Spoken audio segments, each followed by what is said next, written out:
This is a reading extract from Scott Gilmore's second novel, Anna's Awakening. Anna's Awakening is available from Amazon on Kindle and paperback. Get your copy today.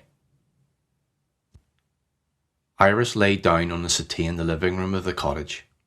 She rested the back of her hands on her forehead and closed her eyes, sighing, exasperated from the session with Clara. Counselling was entirely new for her, and, even though she knew it would take its toll, it was much more exhausting than she had thought. It felt as though every synapse of her brain was clogged up. Millions of electrical and chemical signals were firing, but so many thoughts were going through Iris's head, there was nowhere for them to go. The mental congestion had drained her, and Iris's mind was spent. Kyle came into the living room and sat on the floor. He leaned his back against the settee that Iris was sprawled across. Kyle didn't speak at first. Instead, he sat there planning what he was going to say, building the words, sentences, and paragraphs from the ground up, like bricks for a house. Kyle knew she had been through enough. Any questions or discussions he wanted to have with her needed to be considered at least 2 moves in advance, like chess.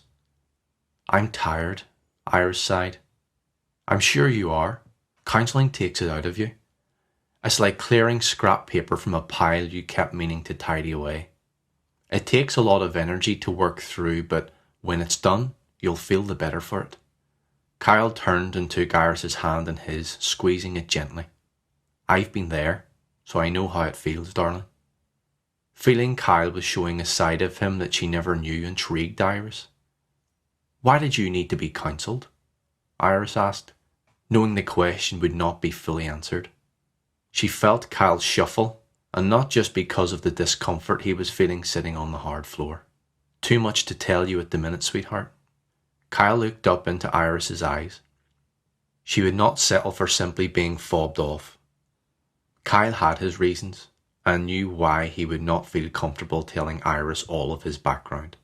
There were too many skeletons to unearth on that particular day. Kyle could only hope that Iris would not judge or change her opinion of him when the time came to tell her. "When you're older, I'll tell you." "Everything?" Kyle paused, looking up at Iris through his brow. He thought carefully over which chess piece to move and to which square.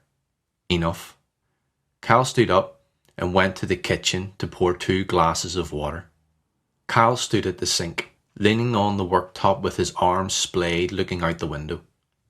After a few seconds, he closed his eyes and listened to the sound of his breathing. The colour of his thoughts changed from heavy, dark blues and purples to lighter, less sinister shades in the spectrum. With each exhaled breath, the air around Kyle became sombre for a short time before the feelings dissipated.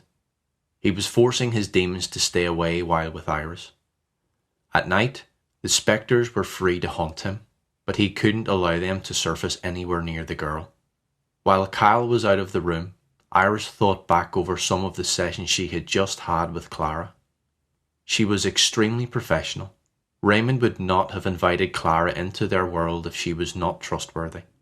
Raymond would also never risk the safety of his niece if something terrible was to happen. Iris also considered the point that Clara made about her not having an identity. She wasn't Iris.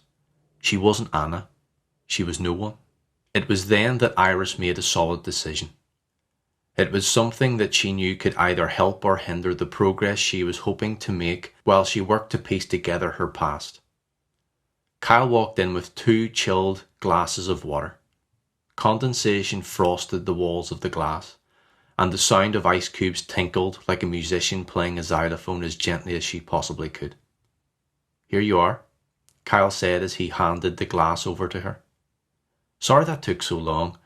I should have brought a chisel to get the ice cubes out of the tray."